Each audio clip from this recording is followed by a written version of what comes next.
Taylor's AF. In the opening opposition, we have seen but not responded. In closing government, we have Big Mac and Little Icky. And in closing opposition, we have Taylor's DD. My name is Adam Matals. I'm the chair of this round. Along with me is JD, Ali, and Sarah. Does anyone have any questions before we get started? Awesome. Seeing that I'm called upon the Prime Minister to open the case for the government bench. You're here. Go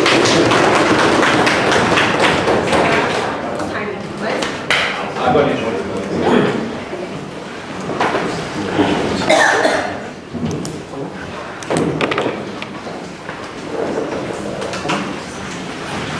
The ways we currently treat the refugee crisis is not just ineffective, but also digresses whatever help we have given. We think it makes the situation worse. The open government position is that country quotas for refugees must be proportional to the degree of future involvement in humanitarian interventions. Our model will have 5 prongs. The first is that the UNHCR will set quotas for every country. In status quo, like countries can opt in and opt out as they please, we think that now it will not be optional. You must have a choice between one or the other.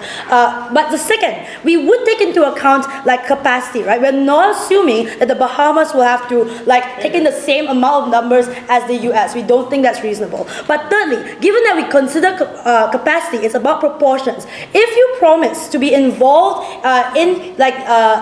involved in humanitarian aid, your quota will be lower, and vice versa. Fourth, that if you whatever promises that you make to the UNHCR will all be measurable. This means that it may be financial aid, or it may be boots on the ground, or like supplies. All these promises that you make will be held accounted to. And fifth, that if it's true that you have promised to give humanitarian aid instead for a lower quota, but you don't give what you have promised, we will be happy to sanction you. We will move refugees in compensation. We think that all these things can be punished if you do not meet this promise. In principle, we think that every country has an obligation, but in our world, you will have an ability to exercise how you want that obligation to look like. But before I move on, a clarification from opening. Okay. Do you think it's easier to give financial aid or actually taking refugees? Yeah, that's for the country to decide. We think that currently countries can't decide based on their capacity. It's better in our world. But here's where we prove that the current status quo is failing and we cannot rely on this current mechanism, and how giving the countries agency and choice will help increase and better our ability to fight this fight. But first, why is the current mechanism failing? Let's look at what this status quo looks like. The first is that these quotas are optional. A lot of countries get away with it. In fact, the size and the amount of refugees you take in are often arbitrary. Like even if the quota was mandated, a lot of people end up disregarding it without consequence and are able to, or they exercise these quotas really poorly. We think that as a result of this context, there are 3 types of countries that we see in status quo. That first, there are countries that are really good and altruistic with really high quotas of refugees, but these same countries are the ones that also have really high humanitarian intervention. These are countries like Germany. And there are also countries that literally do nothing, right? Like the US, that's absolutely terrible at never taking refugees. There are some that do either, right? That like France, they only give humanitarian aid. We think there are impacts to this that are harmful in all 3 different countries. The first are countries like Germany, where we think that this overburdens these countries in a way that's actually digressive of how we treat and see refugees. These are countries that see themselves as fulfilling a moral responsibility, and that's great and altruistic, but it actually creates a more xenophobic country within these more xenophobic conditions within these countries that are literally against refugees and also feel like there's the government is unacceptable now because literally the resources are spread thin between both refugees taking in refugees and international humanitarian aid. These are countries that are no longer going to be sustainable or will no longer be sustainable in the future. We think that this creates a worse off treatment towards refugees. And the people in those countries see refugees as burdensome. So that deals with the first types of countries. But the second, the countries that do neither, and this is terrible, right? These are countries that are complicit through omission. We think that countries all have a duty of care if they have capacity, right? And this means that all these countries have a capacity but choose to incur the benefits of having the refugee crisis being settled, but at the same time do not want to incur any costs to their capacity. These are countries that are complicit. Not only are they complicit, they actually make the situation worse because they are able to influence the ways in which we settle refugees. For example, they're able to convince like neighboring countries to also like lower the quotas. For example, they also increase like Islamophobia, the way the US does. They have like US has a UNSC vote. All these things means that even though these countries do not do anything, like they end up still being a part of the situation. The last of countries that like either, right? These are countries that these countries that don't choose to do either, but do it really insufficiently, right? These are countries that like don't feel there's a trade-off to it, right? They are able to claim they are progressive, but at the same time, like they don't do half enough, like Malaysia, right? We're literally terrible at dealing with this. But how does our policy necessarily make this better? We think that our policy gives these countries an ability to choose and also have a trade-off in that choice. Right now, there is no trade-off in the choice of opting out. You can literally get away with it. Now, you actually have to do something, either one or another. We think that when the cap is stagnant, or when the international humanitarian aid cap is stagnant, you end up countries are forced upon it. Like you end up incurring the wrath of those countries, right? A lot of the proposed changes in the UN are unaccepted by these countries because they feel like it's not flexible. They feel like they are unable to apply it to the context specific to their countries, right? This means that they don't get the choice in it. We think that now, like the fact that different contexts and different countries have different needs, the countries are best able to choose what is like best for their countries and the capacity for their countries. This means that if they choose either and they understand they are able to choose either, they'll do those things really well because they don't want to incur the wrath of our policy, right? We think that this means that a lot of times it's easier for countries it's easier for some countries like Hungary to convince their people that they're only giving humanitarian aid but not taking in refugees, whereas other countries is like better, like liberal-leaning countries they're better able to convince that we prefer taking in refugees. This means that countries actively have a choice, but at the same time are doing things that actively progress the situation rather than digress it. In their world, they also incur the wrath of the people within the grounds and also make the situation for refugees a lot worse. You must have a proposal because right now resources are being wasted by these countries because countries either are trying to retaliate against your quotas or are actively wasting their money, right? In worlds where the countries have to decide between one or another, you will have situations like Haiti where $8 million was literally wasted because they didn't proportionate correctly. We think that in that case, Haiti maybe should have taken refugees. We think that this means that countries are better able to allocate their resources, better able to choose how they want to do these things rather than being forced onto this, right? Theirs is a world that has to defend countries being pissed off by like these quotas and you are unable to settle these refugee crises. Not only that, they actually make more hatred within the refugee crisis in their world.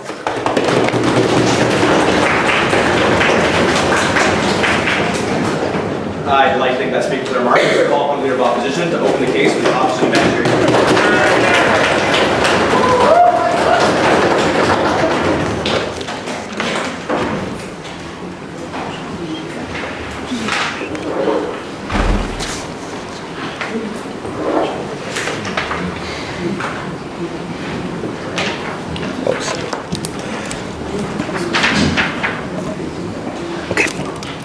Maybe.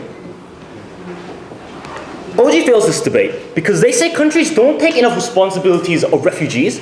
Their counter policy is therefore we should have a quota system, but instead of going hard line and enforcing that responsibility, saying if you have a responsibility to take in refugees, you should, they provide us with an easy way out. We think their lack of response to my POI, questioning whether or not it's easier to throw money at a future problem than to actually take in refugees, house them in your countries, provide them with education and food. What is the easier alternative for nations to do? We think when they tell us that there's some kind of secret formula, that there's some kind of comparative advantage, that some nations will find it easier to give money, we don't think that formula exists. We think all nations will find it easier to give money, but the nations that are more likely to find it easier to give money and militarily aid and support in the future are going to be nations that tend to be larger, that tend to be richer, that tend to be the very Germany, US nations that they want the responsibilities of refugees to be gone onto. Why do we think, what is the case coming from our side? We agree with the idea that there should be a quota system and that their refugees should be something that all nations have an inclusive responsibility to take hold of. We do not agree with this kind of side benefit or this extra policy they have. Why do we feel this way?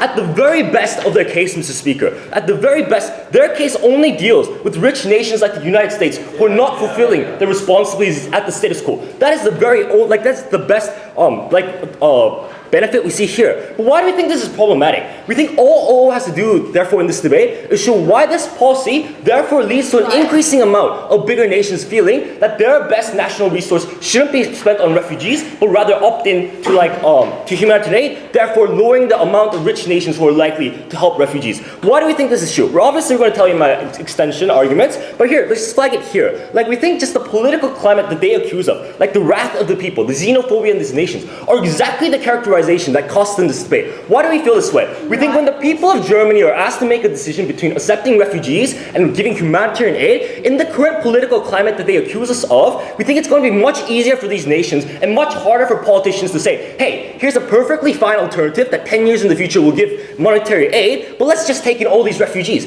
We think those problems, all the problems they told us, are much more exacerbated when we allow people to believe that there's an easier alternative out there. They've never told us why it's harder to give humanitarian aid, because that's not the case. It is much easier to give money than to be able to take in refugees, because like the characterization of that right now is that the money that you would give in humanitarian in the future is money that you have to spend right now at the moment, but also not just money, like social capital, like taking in all these refugees, making sure refugees are housed in towns, in cities, even when people in those cities aren't being, like Germans in those cities aren't already being hidden. So in this case, all three like contextualizations of countries, we think all fall into this debate. Let me tell you then, therefore, why we think more strongly that their problem is problematic. No, thank you. First argument, why this policy leads to many refugees not being admitted. Firstly, we told you the idea of internal politics. What do you think if the German Chancellor goes up here? Like in the status quo, or the status quo that OP supports, when presidents tell their nations that we have this responsibility of a quota, and we absolutely have to take in refugees,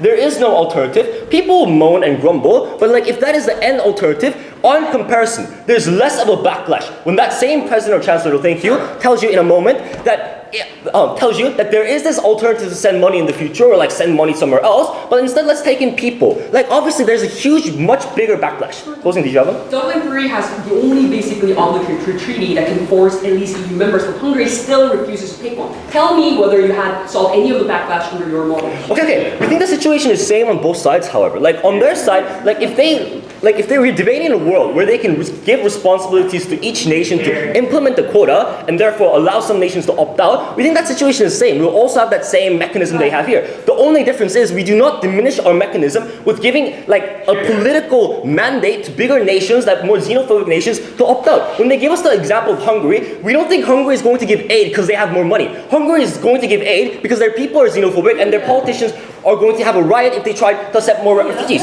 In comparison though, like obviously debate is a comparison. Comparatively their situation is worse because we offer the people an alternative that they will see is much preferable to taking refugees. So you lose this debate because they don't tell us how more refugees or more humanitarian aid is done on your side of the house. Second problem we see, rich nations will find it much easier to fulfill these obligations. Why do we feel this way? Humanitarian aid is mostly done in the way of giving large sums of money or giving large sums of troops. So unless you want to say humanitarian aid is giving like a little bit of money in the future, like if troop movements have to come or large sums of money have to be sent, that means it's going to be extremely hard for nations like Taiwan to be like, okay, we'll have this like military intervention in the future, so let me have less refugees. That's not likely to happen. The most likely scenario is that many of the smaller nations are going to find an economic burden to be able to send these money, therefore they're going to have to take in quotas. Here's the difference here. We think bigger nations are going to find it much easier to promise in the future I'll send these large sums of money, because that kind of thing is much easier to sell to your people than send refugees. So worst case of a scenario, that no one takes refugees and everyone opts for humanitarian aid, but the more realistic situation, bigger nations all try to opt out of the system by promising future funds, and all the smaller nations are forced to take on the brunt of the burden, new quota system that they wish to implement. Last reason, we think oftentimes these humanitarian aid things are tokenistic. Yes, like maybe large sums of money are being like exchanging hands, but oftentimes this is like a one-time thing. This is a very short-term deal. Like you have to deal with one or two crises, and that's it. The difference between that and refugee crisis, and therefore why refugee crisis is harder to accept as a responsibility, is that it means that there's a lot of time being necessary. There's a lot of infrastructure that needs to go in there. It's not just like I can give all these refugees money and therefore things will be fine, but you also have to educate them. You have to also make sure that they can become members of society. Therefore, it's going to be much more less likely that these larger nations will accept their responsibility to accept quotas. Second reason, Why do we think judgments should be based on now? And here we think there's a principal level of argumentation. We think in the state where you can't predict the future, and you can't predict that a future humanitarian crisis will be as big or bigger than the crisis right now, we think there's a mandate for all nations not to prioritize or not to like say, I have responsibility that I will fulfill in the future, but responsibilities that you must absolutely fulfill now. Why do we think this is true? We think these kind of situations, the Syrian refugee crisis, is one of the biggest crises we have seen in recent memory, and we also think this is one of the biggest crises we'll see in the future. So it's unconvincing when they say, if US helps out with a hurricane or a typhoon or an earthquake in the future, that it's equal to them taking in a bunch of refugees right now. It's not. You're foregoing your responsibilities, because the biggest crisis right now, and the most important crisis, is the one that is happening right now in the state where you can't predict what kind of future is going to happen. Therefore, when we want to solve the refugee crisis, when we want to encourage nations to uphold their responsibilities, you ask yourself, would you rather uphold a quota system where presidents can tell their civilians, this is the only option we have, therefore we will opt into it, or live in a world where they have to defend not taking an easy way out and not justifying an easy alternative? Thank you.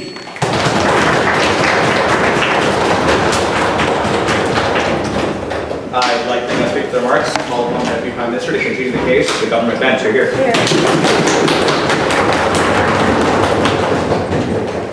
Unfortunately for side-opening opposition, they can fiat that they are going to have a mandatory quota system independent of humanitarian aid considerations, but they cannot fiat the country's reactions and their capacity to follow said quotas. Because I like to prod it that if this debate is a comparative, a lot more countries are likely to opt out of the refugee convention, unlikely to follow a quota system when it is a stagnant one that they cannot pick. Because if you look at their characterization, countries that are heavily xenophobic have huge restraints on whether or not they can include more Muslim people into their communities because of like Trump existing. I am uncertain why forcing a quota system means they won't completely retract, or there will be high hate crimes within these areas that are likely to result in more tensions and therefore escalation in radicalism and problems. So I think the opening opposition's failure in this debate was a comparative on why a forced stagnant quota system is preferable. So I'm going to do two things in my speech. First, I'm going to compare models and why we say on like just prima facie their model is likely to create more exclusion. Second, I'll talk about who is likely to opt in, opt out, because there was a huge assumption that larger nations will always contribute money, smaller nations will only contribute refugees, therefore that's either a harm or that's likely. I'm going to disprove that and then talk about the treatments of refugees. Calm down, I'm going to get to you. First, they say the quota needs to be a forced, constant one. Like a couple of problems to suggest to this. First, if you're going to have a forced, constant system, a lot of people are going to opt out of the ICRC. It's not binding, there's oftentimes no incentive to do it. Countries like Kenya that have accepted high amounts of refugees but constantly feel like they have to keep on doing it because no one else is altruistic, often end up opting in, opting out of it because they feel like they are burdened. But second, if you have a forced quota, you often give ammunition to the most radical Islamic politicians to claim that these people are victims, that are like vermin of our community. You must have slums for them. Malaysia has the worst Rohingya treatment. Christmas Island exists because you have forced stagnant quotas that people cannot opt in and opt out of. Worst case is they say we'll fulfill a quota, and then when the boat comes to them, they send it back and they die on the preface that they were sent to heaven but didn't get accepted. A stagnant quota system is failing. A lot of countries don't want to opt into it, so you haven't proven why it's preferable. But the second thing they say, in principle, this is the principle they had in this debate, we must prioritize the now because the future is uncertain, therefore the current victims definitely need help.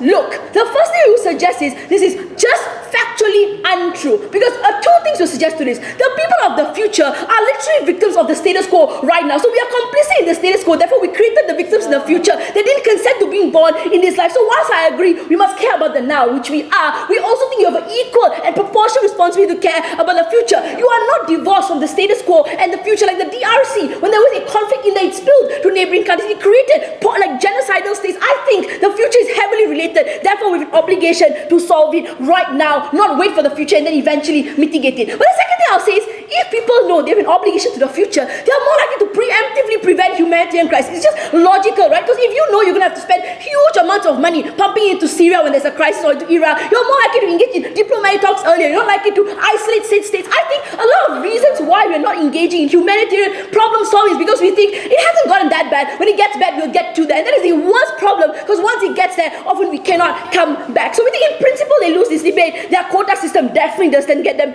anywhere. But the second part of this debate, who what are the types of countries that opt in? Because the two assumptions they said was larger nations will always be giving money and therefore it wipes them of their responsibility. Two things to say about it. I don't think that's true. Like, I don't think there's a correlation between larger countries and always giving money. Like the US in such bloody big debt. I don't understand why they would give in money. It's like maybe they'll create like a refugee sanctuary country and give it to them because it just costs less and they can have the trickle-down benefits of like a system that they don't have to pay for. A community that probably cares about them. I'm certain maybe they wouldn't do it. But second, a lot of large countries don't opt to give money but take in huge amounts of refugees because they are just more liberal. Like Canada, like parts of Mexico. I'm uncertain why there's a correlation between the size of the country and the treatment of the refugee. Rather, it's sensitive to cultural needs or nuances. So don't make the presumption that it's just larger nations. But the second thing they say is smaller nations will always just take in more refugees because they'll be economically burdened. Like, I don't know. Do you know what reasonableness is? The PM already said that we wouldn't make the Bahamas take the same amount. Obviously, it's proportional to your capacity. We don't expect South Korea and like North Korea to give the same amount of money to be relinquished of their responsibility. It's just unrealistic and unfair. But the second, some smaller countries are really rich. I hope you've heard this country called Singapore. They're really rich, but they got no place to put any refugees. They are more likely to just pay their way out of it. Like, I'm not sure. It's just really illogical. But even I believe all this is true and larger countries only pay, smaller countries only take refugees, great, that's really good because at least some people are doing one part of the problem, other people are doing other parts of the problem. And if you feel as a leader of a country that this is what you're better at, you should probably do it. Before I go to the treatment of refugees, please, closing. So if countries can't take in refugees and decide to intervene, is your metric based on the success of intervention or just mere intervention? It's humanitarian intervention. So like the countries getting involved, obviously there must be some measure of responsibility. So if you go into the humanitarian intervention and you screw up, you do more harms, or you essentially cause a lot more conflict because you just want to get out of there faster, that's not fulfilling your responsibility, therefore you won't be obligated. It's a simple test of responsibility. I'm not sure why abuse is often the case. Right. Second, the treatment of refugees. This is ridiculous. According to them, by our own characterization, xenophobia will become worse. Because they say we give really radical politicians an excuse to their people. They have an excuse right now. They're literally religiously indoctrinated. They're brought to think their country is they are burden to their countries. Brexit, they left the EU because they hated refugees so much. I don't know, if you force them, I just want to have this suggestion. They're not going to become nicer. They're going to become more evil. Like literally the increase of hate crimes, the rise of slums and poverty within those areas. If countries don't want refugees, don't force them to take the refugees. The better solution is give money to the humanitarian intervention. Make Syria a more livable place. Create safe havens, humanitarian buffers. Then at least refugees have to leave the country, even if they thought there was a problem. So I really think treatment of refugees is worse when you force it upon a country that doesn't consent. Last part of my argumentation. Look, status quo is imperfect for two reasons. Either there's too much choice because we don't have a quota system, or there's too little choice because we have a stagnant version, so they pick the latter. If this is the world, everyone is going to pump in money into solving problems as they come. So we keep on mitigating and working our way around the world as problems arise. If it's true that some countries are going to pay their way out of this obligation and proportionally do so, that would probably mean that they have a great incentive to involve themselves in international diplomacy. Like the isolationist policy of Trump is a result of knowing that no matter what happens outside, I suffer no cost as a result of status quo. At least we incentivize the most brutal, hardline, Islamophobic politicians to get involved because monetarily speaking, they are more likely to lose out as a result of this. So we think anything, even if the world goes to shit and we only have money in that money means we preemptively solve a lot of problems that could potentially happen. Because we think the reason why current humanitarian crises continuously exist because they often are compounded by new ones as it goes. So the Rohingya problem was a result of the Rakhine state. It just perpetuates. So we solve a future one. The current ones are likely to die out as well because they were premised off these future harms. In conclusion to the opening government case, status quo is shit. No way in hell our country is going to do it. But if we don't change the system, we are doomed to fail.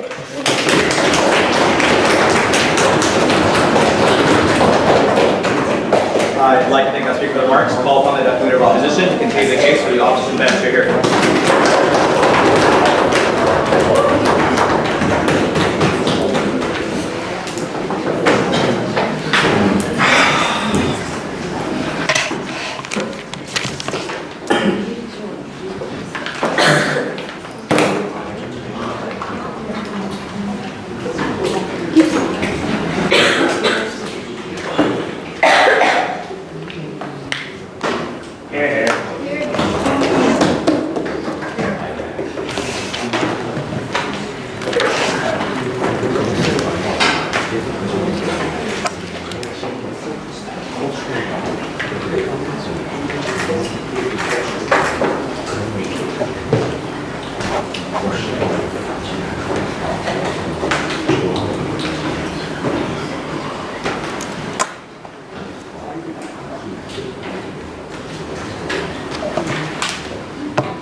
can just take 30 seconds. Not 30, maybe like 10. All right, fair enough.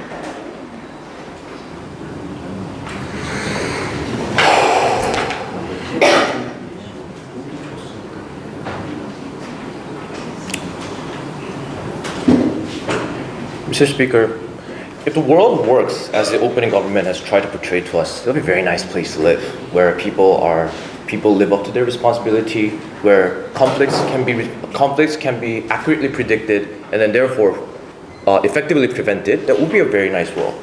Couple very, very impractical ideas coming from opening government, especially in terms of the evaluation between present and future. Because it's a stance coming from the opening opposition that current problem requires much more attention and therefore should be much more focused. But what the opening government essentially tells us is that future can be predicted, future can be prevented, and therefore it's going to solve the problem. The one main problem here is that once the refugees, what they cannot basically say is that you cannot foreseeably predict and prevent every conflict, right? Meaning every year we're going to have additional refugees, and then they're basically saying that we're just going to pile up on the number of humanitarian aid that are promised to be handled in the future, and then eventually they're going to run out of places to place those refugees, right? Second thing, when they basically tell us that, now sit down, madam, when they basically tell us that it's just an assumption that larger countries are going to simply opt into giving aid rather than taking refugees, then you have to think about for a second, why is that so? Because if you look at the problem as why countries are refusing to take in refugees, if that's really the right thing to do, as we also believe in opening opposition, is this. One, taking in refugees make your life miserable because it takes your jobs away, brings people that don't look like you. This is also why a lot of the Western liberal countries do not want to take in refugees, and even if they do, they sometimes try to do stupid things like try to take in like Christians and whatnot. And people are at least a little more receptive toward that idea is because they believe that these people are fundamentally different. When you basically tell them you have the option of sending money to somewhere else, where you as an individual, you as a community is going to be far less impacted by that policy, more and more people, more and more countries are more likely to opt into sending aid in the future, sit down, madam, rather than taking in refugees. So they have to basically tell us why this kind of disproportionate humanitarian aid is the actually proper incentivization mechanism to allow enough countries to opt into taking quota for their countries. Secondly, when we basically told us that this is going to lead towards kind of like inappropriate allocation of responsibilities on other countries, this is what we mean. In the end, more powerful countries that can handle things like humanitarian aid as well as taking in refugees, as we see Germany is doing right now, as they thankfully told us, right? They basically tell us that this is unsustainable, that these countries will eventually fall into cracks, right? One, Germany has not fallen into cracks yet. They've been taking in refugees and sending interventions, but they're still the most powerful and most prosperous country in the EU right now, right? So tell me then why this is so unsustainable. Under what mechanism these countries will fail under? Because we think that a proper solution where we can successfully integrate refugees to economy and society that are sustainable. We believe that sustainable future is possible, where they basically tell us that it is impossible. Sit down, madam. Secondly, thirdly, when we basically tell you that this is also going to lead to problems in the future, exacerbate the problem in the future, what we mean by is this. There's a saying in Korea where there's too many people rowing the boat will go to the mountain. This is exactly what's going to happen, because as I told you in the beginning of my speech, every year, because the promising future is a lot easier than dealing with the problem now, more and more countries are going to promise humanitarian intervention in the future, right? Even if some countries are actually smart enough or nice enough to take in refugees in the first couple of years, eventually third, fourth, fifth conflict, more refugees, what are you gonna do, right? In the end, a lot of these countries are gonna be at full maximum capacity in terms of refugees they take, and are going to be forced into taking humanitarian aid. Now what happens is that we have this unreasonable amount of humanitarian aid that are being promised. There's no way that these things can be properly allocated in terms of dealing with the future, because we do not believe that sheer absolute number of humanitarian aid or intervention is actually what's necessary in the world, because we believe that what's actually necessary is people working out their problems, and in terms of diplomatic solution rather than unilateral approach from the international community forced upon the throats of every country in the world. What? So you want to do what your worst case? Let's go. In the mental world where no refugees and only billions and billions of humanitarian aid, Why can't we build buffer zones, have settlements? Money is not for eating. You can build stuff that help refugees. Why is that not? So the burden here on the opposition is not to tell us why humanitarian aid is bad or things like that. Rather, it was burden upon your side as to why humanitarian aid or promised humanitarian aid is a correct measure in terms of dealing with the responsibility. Because what we told you was that essentially can be weaponized by the radical politicians in this country into further spreading hate and radicalism and anti-Islamic sentiment. What is this though? Is this essentially we equated the burden of taking refugees as sending in proportional amount of humanitarian aid or whatever they decide, right? The problem is they can actually use this rhetoric to say, why are we taking this in? We can actually just simply pay our problems away. We think that this is incredibly dangerous rhetoric because at the end of the day, at the conclusion of their argument, essentially, conclusion of their world is eventually a lot of these radical countries essentially shut away more and more, isolate themselves from these kind of refugee problems. They say that we'll pay our problems away. Eventually they will stop. I guess we're sending them money. Why do we have any more part in this thing?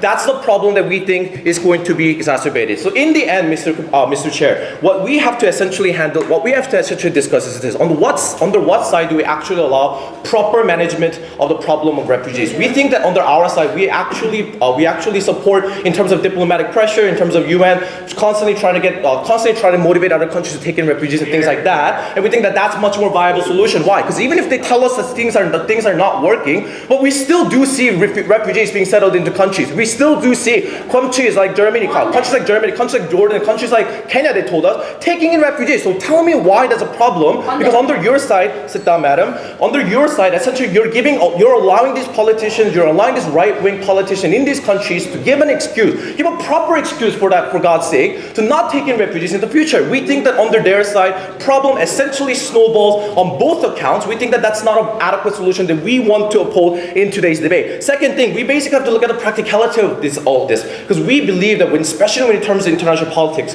especially in terms of problems of refugees, there were a lot of ideas, a lot of smart people up there working to try to solve the problems out. Why didn't none of them work? It wasn't because those people were idiots, Mr. Speaker. It was because of the practicality of the issue in terms of how will this actually work out is much more complex than their simplicity of solution. In terms of dealing with the sheer volume of refugees or the current climate of these entire countries, we think that opening government today have been incredibly unsuccessful in convincing any of us in this room today that their policy is actually a workable one, that even apart from the idea that that's the right one, right? In the end, we also have to look at how this is going to shape the future in terms of humanitarian aid. Because Mr. Speaker, what they have done for us in the end is this: we believe that there is absolutely no maximum in terms of your responsibility, your duty to an international community as a part of international community. What they tell us is that there is an actual limit as long as you fulfill that upper maximum, which we don't believe is ever going to be high enough, that you've done your job, that you no longer have that responsibility, that you are done. We think that rhetoric is incredibly dangerous in dealing with future conflict and therefore incredibly proud to oppose. Thank you.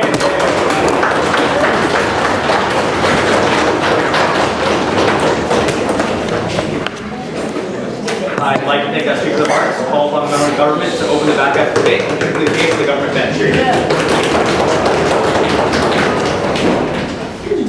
I think it became, over the last few decades, extremely easy for you to just simply talk the talk and demonize the US for military intervention, for sending ground troops. But we think that as the end result, when the US hesitated, when the Obama, backed off by saying that we're not going to cross the red line and actually could not stop Syria from maintaining its crisis, that is the direct cause of the refugee crisis that we see as of now, we think that closing government is the only thing that's going to exclusively provide to you, number one, why aside from money, military intervention and directly sending ground troops should have been and will be the direct solution to the refugee crisis as we see now. We're going to tell you why this is more proportional, and we're also going to tell you why this leads to better accumulation of the political capitals, right? But first things first, let's clean up the opening half of the debate. Number one, basically the opening half had these questions on, but what if developing countries don't have enough capacity? Two levels of analysis, Mr. Speaker. First of all, we tell you we're basically lowering the bar for you. What is the basic standard of having the quota to begin with? We're seeing geographical proximity, luck, arbitrariness. If you're Italy, if you're Greece, you're just peripheral, so you have to accept more people. If you're Hungary, even if you don't have, not rich enough, you're, flooding with these refugees and you still have to do the quota, but your, acceptance of the refugees in and of itself is not celebrated. And don't come up with the Geneva Conventions or whatever, because nominally, yes, everybody has to accept asylum seekers, but that's not how the reality played out. Greece and Italy have to accept more refugees. But the problem is, we think, Madam Speaker, now, why is it bad if you use the money to build hospitals, to actually have education centers, to actually actually, improve the quality of the asylum seekers. We wouldn't see so many asylum seekers who cross the ocean to get to Greece to end up in asylum seeking camps and die there. We think that that's going to be solved. No answer from them. That's why they lose out in this debate. But secondly is this. We think that developing countries like, for instance, that don't have much capacity to actually physically accept a refugee themselves, which they cannot even uphold, is going to be solved under our model. Why is this? Because if the money would be the standard, we think that countries like Ethiopia that send PK troops back in the 1950s, they're going to be the ones who can actually contribute militarily wise. Even if you lack their monetary capacity as a sovereign state in your developing stage, we think that much easier for you to send the personnel there. That's the exclusive contribution coming from the closing government. But the second thing is rowing the boat, man. We're talking about pressure here, okay? What we mean is, we think that the reason why having more countries and more capitals, heads in, joining the table of military intervention is because you're simply increasing the whole military capacity as well as the monetary capacity. It's much better when you see, for instance, just US and Russia solely doing the conventional ways of intervention compared to other countries joining in. But the second thing is this. This is our exclusive extension coming from the closing government. Number one, why did we see the US back in the 2014? Why did we see no military intervention that was so necessary and that was so dire that needed to be there? We don't think that ISIS is the sole cause of so many refugees. Rather, we think that it's the Syrian Shia government led by Bashar al-Assad that's been basically oppressing militarily, putting sarin gases, and it became internationally controversial. And yet, the US just flipped forward what they were supposed to do and said, no, we're going to back up. What was the calculus right there? We see two things. Number one, on a superficial level, what we see is US-Russia basically having a conflict of there, and they were fearful that this would be construed as another Vietnam War, as another proxy war, where it's not actually the sectarian conflict where the Shia fight with their Sunni majority, but actually US-Russia having their demon fights of capitalism versus communism. That's we think that why Obama administration had to call it out, even though the majority of the politicians who needed really this public support should have been there. What is the exclusive benefit that could have come from this? We think that right there, basically setting ground troops was really necessary for you to just end the game as soon as possible. As soon as possible, so that the government is overthrown, and actually you see an interim government, for instance, you see a slow exit strategy that reconstructs a working government there, that builds hospitals and education centers that could come for democracy. We couldn't even have a chance of doing that. And we think that the reason why they were so scared on the second level of analysis is this. We think that the predominant public sentiment after the Vietnam War and Iraq War or whatever was that, let's not go there. What do we get out of that? All we get is just international pressure, and we're demonized for that. We don't want to be the global police. But what happens if you don't have the global police? You just talk the talk and you don't walk the walk. And if that's the case, we don't necessarily see military interventions happening there. But we think that we want to engage more with the concerns that never existed in the opening opposition. What was it? Basically, this idea that, what if these people, what if military interventions bear more basically rebels and insurgents? We think that this is an important question. We think that, number one, it's always a counterfactual comparative. In other words, people often say, because we intervened in Libya became political chaos, Egypt. But the thing is this, political chaos compared to what? Then you are just going to see these people die there. In other words, had the NATO and the US not intervened in Libya, and actually very quickly, over 14 days or so, had airstrikes there, and actually had no-fly zones, had we not actually tackled the issue and get rid of Gaddafi, those small scattered movements of forward internal democracy would have happened in a decade with more quantitative losses on their side. We think democracy is good. And just because within the 4 years we hadn't seen a progress in Libya doesn't mean that we don't need it. We've seen similar cases in Rwanda, for instance. It's always counterfactual on whether what we could have done had we intervened. We see a counterfactual case of Kosovo, for instance, where we did intervene, a lot of people died, still people died there, but at least it's better than basically that, I can't remember that guy's name, Milosevic, I think. That guy basically killing off everybody there. We think that is always a comparative, so you can't push the burden to us. But even if that's the case, let me tell you why we basically changed the calculus of people by tackling these issues there. But a little bit of concerns. Number one, so you can reconstruct better, go for better governance. But the second thing is this, the Iraqi government and the reconstruction didn't work because they were trying to open the market all of a sudden abruptly, but we're not going to go there and repeat the same mistakes, okay? But second thing is this, how do we change the political calculus here, okay? Opening government and opening option agree. Default setting, so many nationalist sentiments, 5-star movement, hating the xenophobic and stuff like that. Problem is this. We think that if that's the default setting and they're always going to be bigots, how do we change the mindset of the people? We think that calculus and incentives like direct selfishness is what's going to change the calculation. In other words, if we really needed the military interventions to actually tackle like the long-term consequences of having refugees all the time and gradually increasing as we have seen throughout the decade, like last decade, what we tell you is now we're going to see, oh, because we don't want these refugees coming in and because we need to directly actually influence the government, now we're going to see less demonization that comes from politicians. And the politicians move on audience cost, Madam Speaker. Politicians move when they have like basically low audience cost where the public support is there. So when even if success and the quotas proportionality is dependent on basically the success, we think that at least we get a chance to intervene, at least we have the public support that even if you fail there, they're not going to demonize, which means that there's going to reduce possibility of people backing off as we see in the status quo. For all of those reasons, refugee crisis, huge problem, we're the one who at least marginally solves it. Thank you.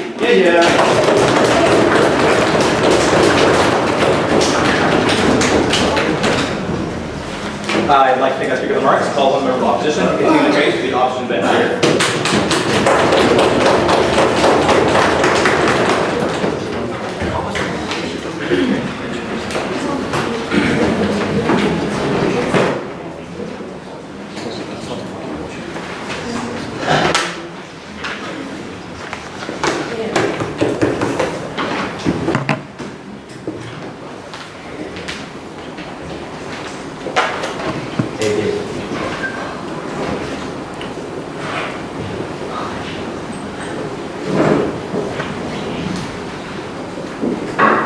The entire government bench has proposed a system of dictatorship. A dictatorship based on no alternatives. The reason why this will be true is because, firstly, it forces countries into an unfair dichotomy of picking between refugees or suffocating your resources into sending militaries to intervene. Secondly, it entrenches refugees into more marginalization and victimization because the moment people and citizens of countries see their nations being held at the behest of this specific dictatorship-based policy, that's when we think you turn more people against refugees and you increase the hateful sentiments onto them. We will argue from closing opposition two things. Why? Firstly, this policy forces nations into an unfair dichotomy. I think opening opposition sort of misses this by saying they too can have some form of a quota system. We think we'll extend this debate by saying countries have a choice, and the reason why this choice is important is because they can base the willingness to deal with the consequences that come from this choice. We think when you put this unfair burden onto these countries, you remove their capacity to deal with the consequences of these choices. But secondly, we will talk about why the lives of refugees will be worse off, especially in countries of conflict. But before that, one point of rebuttal to the member of government. So it was interesting. The argument on military intervention, the weird thing was it was premised on successful interventions. We think this is unlikely to take place because the generic theory of saying if you go into a country, you take on the bad people, you put in a new leader, everyone sings Kumbaya and is happy. The reason why this is unlikely is because when you force countries to now intervene into these situations, no thank you, we think the likelihood of situations that are going to take place is examples of Libya. We think that even if Gaddafi was removed from these situations, the fact that Libya is still in turmoil is because they fell into civil war. We think this is more likely to happen because when countries like the United States are forced to intervene, the immediate incentive for these countries is to put the most convenient dictators or individuals that they can work closely with so that you can remove any capacity of either democratic dissent. We think that's more likely to take place because you want to remove any inspiration of that conflict re-existing on its own. So we think you're unlikely to create a democratic society within these conflict nations. Rather, you're going to put more authoritarian regimes. We think the alternative is far better, where Paul Kagame was able to intervene into Rwanda and not only remove the oppressive Tutsi Hutu government, I think, and as a result of that, I think we saw a track record of them having more democratic processes. We think individual leaders that come in and take on these responsibilities and facilitating them instead to do this is far more preferable, because when you force countries to do that, we think they take on the most convenient ways to deal with the situation, and we think that doesn't necessarily lead to the best outcomes. But secondly, they said, oh, even if you intervene, we think they're likely to be more supportive and citizens will not be as hateful to refugees. Well, what happens if your intervention fails and all the money has gone into this military resources to an intervention that led to no proper outcomes? We think that's when citizens will be more antagonistic towards even the refugees that are now currently in their countries. We think that the movement of Syrian refugees into Turkey means that you force Turkey into an intervention into Syria, and that intervention fails. We think that's when the xenophobic sentiments towards these refugees are likely to increase. We think you don't give a better alternative to these individuals. But go ahead, Amrit. So obviously it's not military intervention, what is it, humanitarian intervention, diplomacy, aid. If it's true, that's our comparative, and you are a knife opening and say you want to let them choose. If they choose to do nothing, why is that better? Oh, so if you look at opening and closing, first they say humanitarian aid, and then they say they want military aid. But I think in any iteration of this policy, we think it's far worse off. Why? Into substantive argumentation. The first thing we hear from opening government is that countries disregard this duty because they feel they can get away with no consequences. This is unfair because every time a country chooses not to take in refugees or chooses not to intervene, there are vast numbers of consequences that are taken into consideration. And we think this needs to be analysed in closing opposition. Two forms of considerations. Firstly, geographical arbitrariness. So they contend in their policy that if you cannot take in refugees, you pay your way out. So what happens then? Even if you have your buffer zones or your settlement camps, they need to take place in some geographical location. Where is this likely to take place? We think if the conflict is in Syria, it is geographically and logistically strategic for you to set up more big camps within Turkey itself or bordering countries like Iraq or Iran. We think this is particularly problematic because in principle, a moral obligation does not exist for a country to take in or deal with the problems from surrounding nations because their first obligation is to their citizens. But when does this become particularly harmful? When you force it on in the intake of refugees? We think the fact that Turkey currently in our side takes in 1.4 million refugees is something we think is fair because they've made their choice to do so.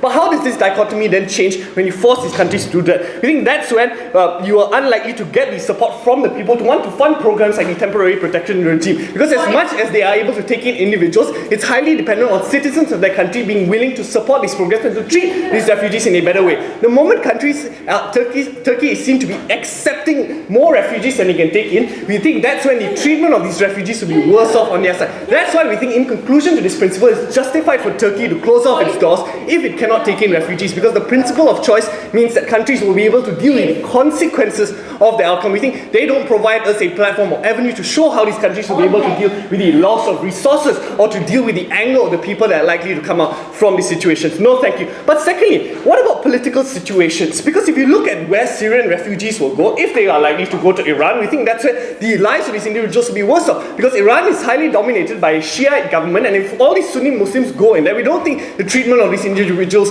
will be better off, because in their policy, either Iran pays money or Iran takes in refugees. And even if they pay money, we think that's worse off for them, because in the economic sense, these countries have to not only take in tax dollars and put it into these conflicts. The fact that politicians are elected based on the political and ethnic sentiments, we don't think now these politicians will be elected into these positions to give in this money. That's why we think, if you look at the way Donald Trump works and the increase of populist sentiments, like they're trying to kick out Mexican immigrants. Do you think people are going to allow them to give money to other immigrants that they've already not been very accepting of? We think that's unlikely to take place. Even if you say these countries can give in money, it's an unpopular choice for politicians to be made, because of the ethnic lines of these individuals prevents people from wanting to vote even the most altruistic politicians to come in and give money. But secondly, we think these conflicts are likely to persist on their side, because countries are not going to be as willing to work together. If you look at how Russia aids rebels, or how Russia aids the Assad government, the moment countries give money to, say, build hospitals in Syria, we think that antagonizes Russia to give more money to Assad so that they can piss off the other countries who want to be seen to be doing good. That exacerbates the conflict, because not only will that increase the division between ethnic lines,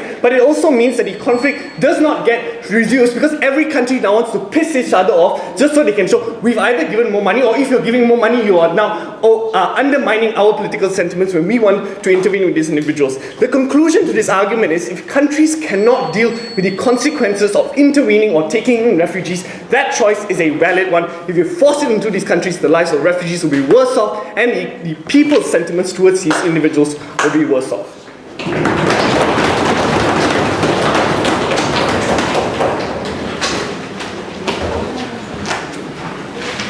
I'd like to thank that speaker for their remarks, call upon the government whip, and close the case to the government here.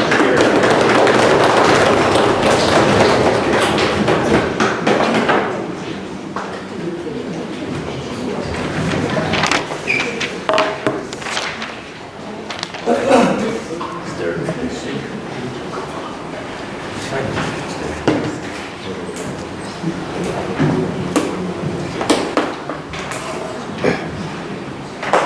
I start? 3 problems with bringing a generic choice argument to a crisis debate. Number 1, you end up knifing your opening, right? Because when opening's main problem analysis was about how tens of thousands of refugees lack camps, lack money right now, and they need additional support or political kind of change, and they're saying status quo, choice is fine, I don't really know what CEO is going to do with the crisis at hand. Secondly, we feel that this notion of absolute choice to begin with is fundamentally obsolete and toxic in the modern arena of international realm. We feel that the world progresses as much as it recognizes the collective responsibility for the problems that we see at hand. Things like crises that we could have prevented, things like environmental problems that require collective action, things like the United Nations having more dialogue, having more mutual security by having more checks and balances and dialogue to begin with. So I don't really see where CEO is going with this debate, with this generally anti-UN rhetoric, anti any kind of united cooperation to begin with. I don't know how they're going to prove that. But thirdly, we think that the status quo counterfactual is still much worse, because if they're saying it's unfair to push anything, the status quo policy, the lines and the standards that are right now provided to certain nations is much more arbitrary. Things like proximity to Syria, things like how much landscape you have, things like your public funds, things like those arbitrary standards are much more worse, and we think that the burden of choice is much more unfair under their paradigm. Give us a counterfactual opposition whip. Not now, sir. 2 themes that would properly frame this debate: negotiation, and secondly, solving the problem. But number 1 about negotiation, which was the opening half's primary focus. OO comes up here and says that money is meaningless. They say rich nations are just gonna use their money. Multiple responses. Number 1, that is fundamentally contingent upon the uselessness of money. We think that money is not useless. Money builds camps. Money builds the hospitals for these refugees. Money can be sent to those camps of other camps and build those hospitals or educations that they talk about. I don't know which communist country they come from. Secondly, why is that bad to begin with? We think that is innately, as CEO characterized, every nation is indeed selfish and self-oriented. This debate is not about how to make nations moral, it's about how to at least maximize our check and our leverage towards them. We think that the status quo is fundamentally far worse off because they have, as they say, as OO say, they have no alternative. That is true. That's exactly why they have the rhetoric and the ability to say that to the international realm. Hey, we're too far. Hey, USA, we don't have the proximity, we don't have the domestic political capital, we don't have any alternatives, so fuck off. We'd rather, if these nations are innately selfish, we would rather at least give them more choices and more alternatives so that they cannot give that rhetoric an excuse that we're too far or don't have the capital or whatever. But furthermore, on the domestic political capital, right? They talk about how, public sentiment is racist or whatever. We think that number 1, if indeed the problem is that these protests for refugee acceptance and the citizens are racist, we think that these countries are the stakeholders that are fundamentally non-negotiable. In other words, those countries that are racist and xenophobic, they will never have refugee camps under either paradigm. At least we have the marginal benefit of giving them an alternative to pay. This is also beneficial when it comes to racism, right? Because we think that the domestic sentiment right now is primarily focused on vilifying the refugees themselves. For example, UK, right? They're saying, hey, these guys, these dirty people are coming here, they're gonna cause crime or whatever. That sentiment is deleted because we dilute, or rather change the focus of where the criticism is towards. Instead of saying that these refugees are shit and these refugees are the enemy, we think that we're gonna lead to more blaming the conflict itself, blaming the enemy, and also blaming your own government which isn't intervening in the conflict. Thereby, we reduce the xenophobia and vilification of the most marginalized people, which are the refugees. Furthermore, OO falls out essentially because they depend on luck and morality when it comes to negotiation. They say, yeah, right now people aren't really doing shit, but if we wait, they're going to become more moral. Number 1, I don't think that is true even in the Syrian case, but number 2, the fact of the matter is this debate is fundamentally about the future as well. It's not only about the crisis at hand, it's about whether we want a codified system systematic rubric so that we can judge and allocate responsibility for future crises as well. That's exactly why we bring that codified responsibility and the ability for nations to pressure and give that moral burden when it comes to negotiated chips of nations fulfilling their burden. Second, let's talk about the practical salvation of the problem itself, which the opening half didn't really focus on too much. We think that we live still in a world, even in 2017, where nations are terrorized by things like terrorist groups, things like dysfunctional governments that are dominated by warlords, things like civil wars that kill people by the week, by the day, Mr. Speaker. In this case, my partner told you why in certain cases humanitarian, military intervention are many times necessary. The fundamental problem with the status quo that CEO refuses to respond to is that we live in an increasingly isolationist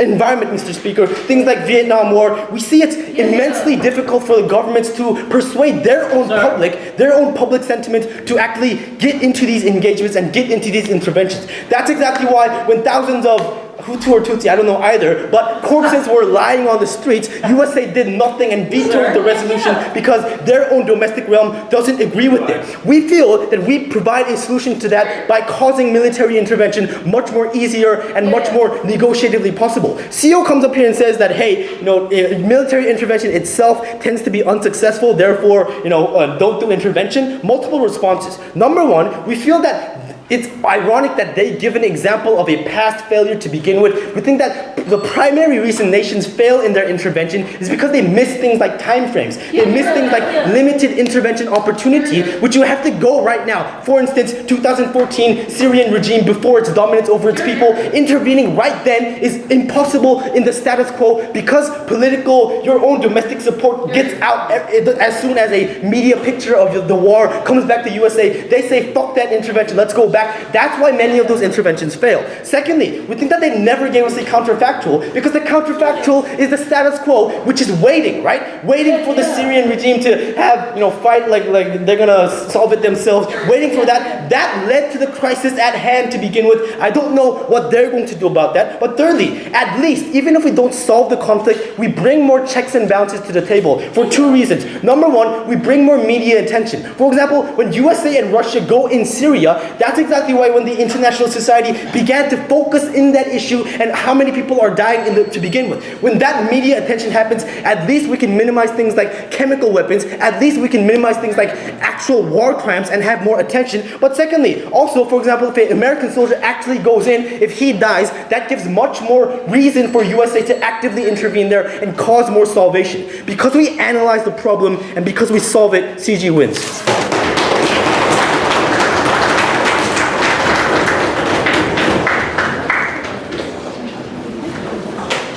I'd like to thank that speaker remarks. Call on the option to close the case of the option 10.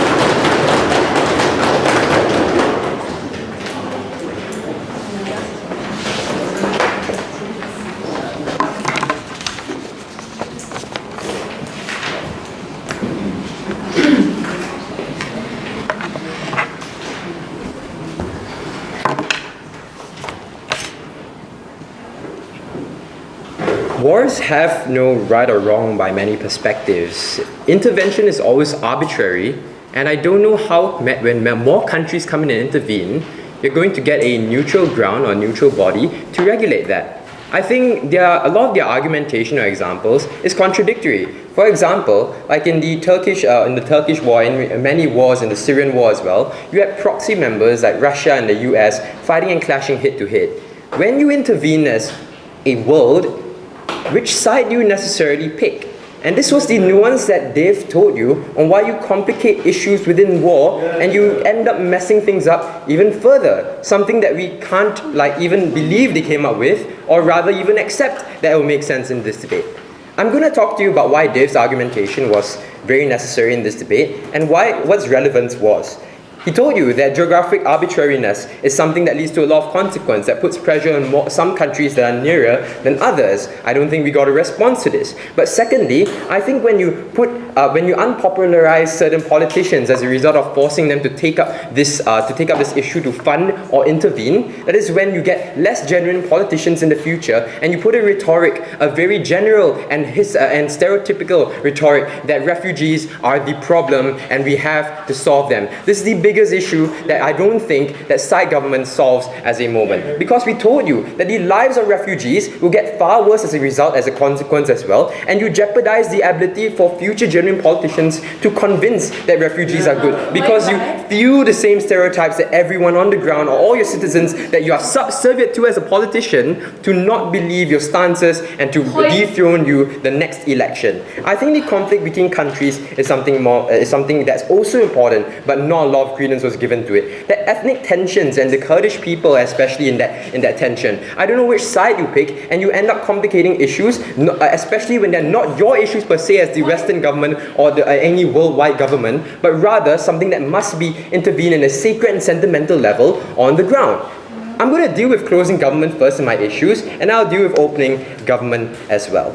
The distinction I also want to point out here on why we also kind of edge out like opening and why we aren't like really shafting is that we decided to pick up a principle in this debate that we empower choice, and that's pretty important because the most effective interventions are choice. And I think that absent of this choice, they can't defend a world where effective intervention will take place. Let's do closing government.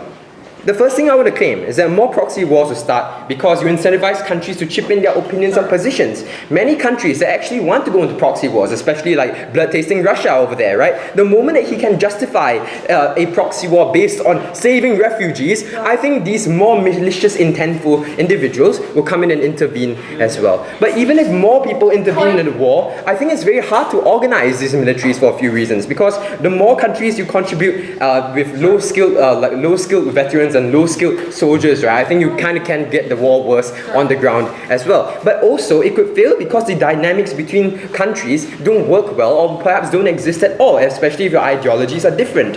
More tensions within intervening countries will happen. For example, questions like, how do we replace the next leader? How do we elect the new leader after we've won the war itself? Do the people on the ground get to decide? No, they shouldn't, because we fought the war for them. I think all these conflicts not only remove the ability for wars to be effective, but also refugees on the ground who claim that it was their home can no longer call it their home. In the future, when politicians are replaced away from their will, but by the will of people who intervene within that war itself.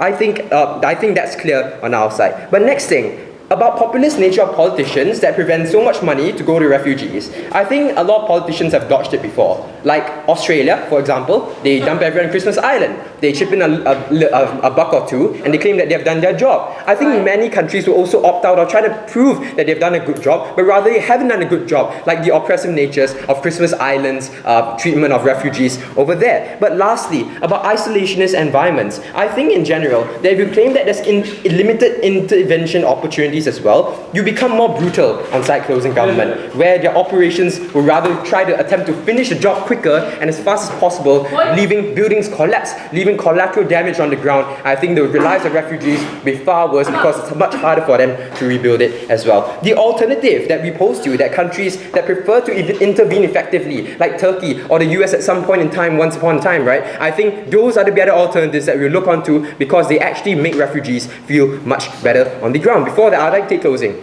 You don't deal with a new preventive mechanism nor a reactionary mechanism by increasing aid or whatever. How are you going to deal with the crisis by any means? No, okay, so we told you that status quo, or I mean our version of status quo, I don't know what they were doing. The point is that if you have a choice to intervene, you do it well, that's far better. That's far better than the comparative of people dying on their own state, that believing that they can reclaim their own land and not reclaiming it at all, and having a new leader that's not elected by them. I don't know where you were in this debate. Let's move on. Opening government. The first thing I'd like to intervene, to talk about is that how, in general, now moral standards become obligation. What happens here? I think the genuinity of intervention is now diminished for a few reasons. That you avoid additional future responsibility, that your less genuine countries slip away from you, that they have less intent and less genuinity. But more than that, we should respect many countries' positions if they don't want to take up this burden, like Jordan or like Afghanistan or even Australia. I think they want to be neutral because it can compromise their safety and their political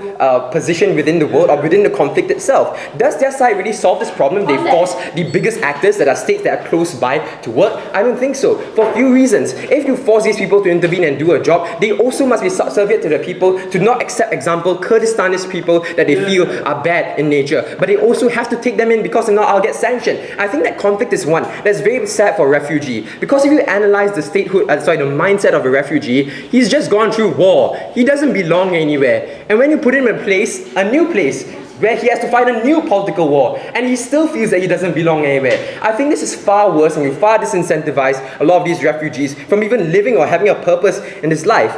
I think on side open government, that they claim that intervention must be effective, it assumes that it's easier in burden to continue funding something until a war ends. This will take up so much money from your economy, and it's very hard to sustain. I think it's very hard to answer to your own citizens as well. And these same problems that we talked to you about in the nuance of politicians within this debate. If countries decide that their economy will suffer and they'd rather take in refugees, they will end up doing a shit job at it. I think that's not good for anyone at all. I think a lot of refugees will be even far better fighting the war in comparison to living in a shithole where they have no food and they're all crammed together in a tiny room, maybe double like the amount of people in this room, I guess. I don't know about that. But the point is that it's not really a great life. I think a lot of people suffer as a result of it.